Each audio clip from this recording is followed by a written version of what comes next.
It's been a little while. Kirk tells me it's actually been 3 weeks now that I've been using this device right here. That is, of course, the Galaxy S10. I mean, I've just been living with this phone. This has been my phone. Has the SIM card in it. I took photos, I lived life, I sent tweets, WhatsApp, Slack, email, whatever other app. This was my smartphone of choice for the last 3 weeks. I have some feelings about it that I think you need to know about. There's some things I like, there's some things I don't, like any smartphone out there. I chose to use the standard Galaxy S10, not the S10 Plus. I just feel like this is a nice form factor. I kind of like the circular cutout as opposed to the larger one. I mean, look, it's your choice. You want the bigger display, you go for the Plus.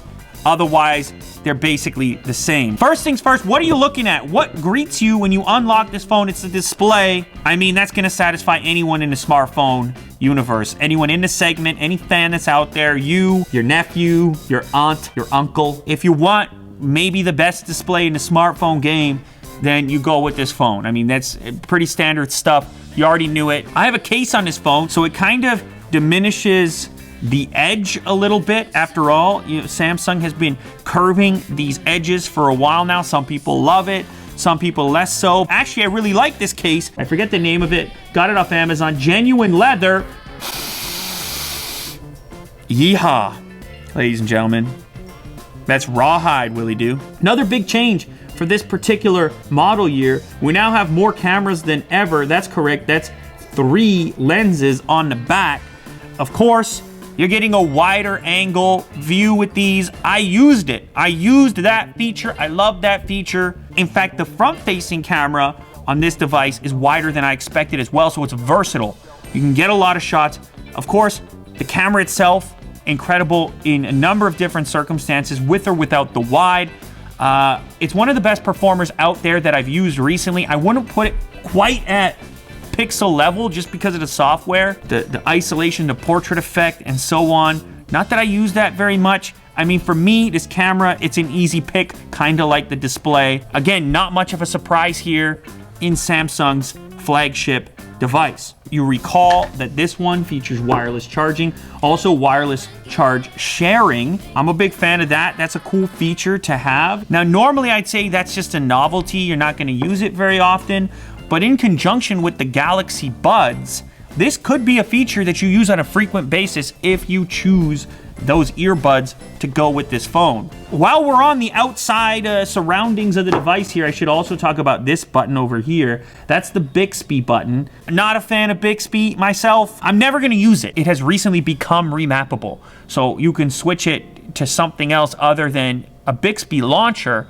That said, it will still launch Bixby on a long press. You just can't completely get rid of Bixby. There's always some sort of hook, some sort of compromise. So Bixby is still there, but the button is a little easier to live with, considering the fact that you can at least remap the single press for whatever app launch you want to have happen. The headphone jack, that's right. The S10 maintains the headphone jack. Talked about it in the unboxing video. This thing is useful and it's tiny. It's a tiny little piece to add to the motherboard of the device, and so do it. I mean, you have a big phone anyway. I like it. I like having it there. Okay, now what about the speaker? On par sort of with many of the other flagships that are out there.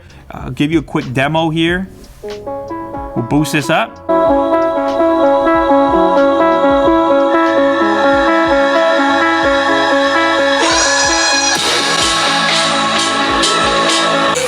Yeah.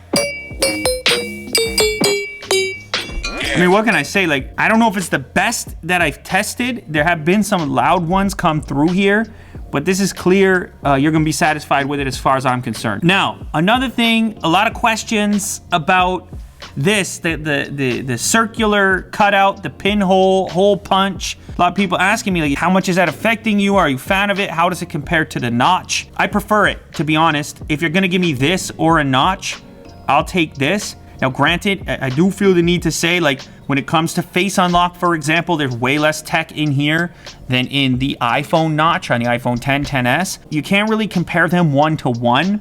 This is less secure for face unlock. But again, I'm not using face unlock anymore, so you decide how big of a deal that is to you. But this is just taking up so much less space than the average notch.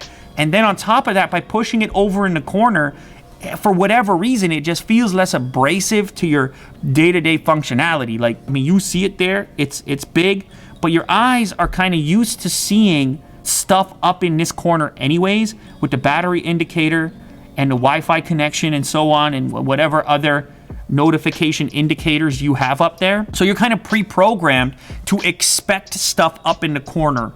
And maybe that has something to do with why this is less offensive, not just for me, but a lot of other people have said the same thing. I'm taking this over the notch any day of the week. I guess I'm a hole punch fan. Didn't expect it, but I guess so. You saw my video previously on the face unlock being really easy to crack. I'm fully on the fingerprint train now. Everybody has an opinion about this fingerprint. You see all the comments, people are like, you're holding it too long. Look, we shouldn't have to have a conversation about how to use a fingerprint. People are gonna pick it up, they're gonna put their finger on it. That's regular human being behavior going on. Depending on conditions, it doesn't work 100% of the time. Still not as rock solid as a phone with a rear capacitive fingerprint scanner. This is the future, this is what we're living with. It's a screen unlock. I mean, it's cool, it's magical. That said, was the fingerprint scanner in the back really that offensive? You know, if there was something sitting right over here? I don't know, you tell me. Okay, battery life on this device has been amazing.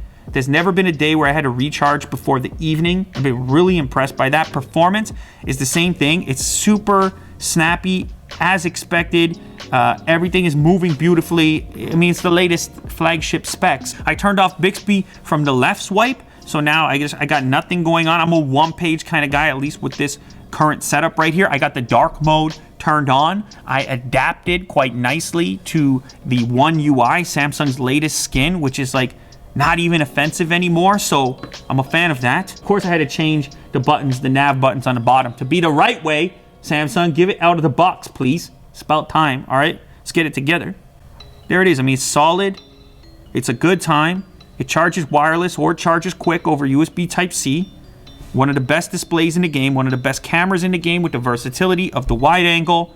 It's kind of exactly what you expect it to be. It's as good as you expect it to be. So of course, at this point, the conversation just comes down to cost. The idea of the flagship price tag is just, not that I'm not excited about, not that I won't use it, but like I just feel the need, I feel the responsibility to let you know that when you're going premium right now, it's not like an equivalent exchange of value. Like you're not paying $200 or $300 more and necessarily getting $200 or $300 back in terms of value. I just came off the OnePlus 6T, for example, and it didn't really change my daily life, with the exception probably of wireless charging and maybe being bothered a bit less by the location of the cutout. If you feel like you want this phone, just understand why you're buying it. You're kind of in the same territory as an iPhone buyer, just on the Android side. That's really what this is. It's like an iPhone for Android users. Because if I'm in the OnePlus department, I can get two of those almost for the price of this. I can get a new one for 2 years or every year and a half or something like that, instead of having this product right here. Budget is a big factor in whether or not this is a good decision for you. If you got a lot of budget, I say go for it. You will love this phone. I'm enjoying using this phone. Now, there is a question about whether or not this S10 is the S10 to get. Some people have made the case that the S10e is actually the value point. They might be right.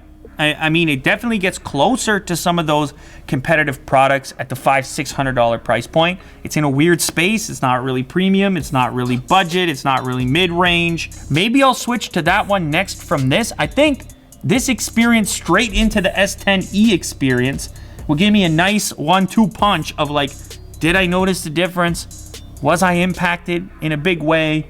Do I feel like I'm missing something? Maybe that's the next phone for me. Nonetheless, you will be happy with this if you can pay the price, if you can foot the bill. That's the Galaxy S10. It's been like 3 weeks, and I don't think you'll be disappointed if you buy it, but your wallet definitely will.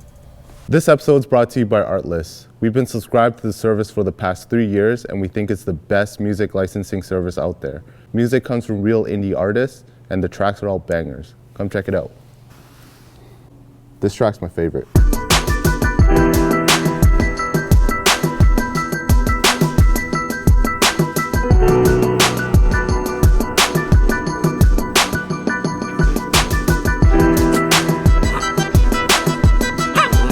So if you subscribe right now, you get 2 months for free and you can download all the music that you want for whatever project that you want.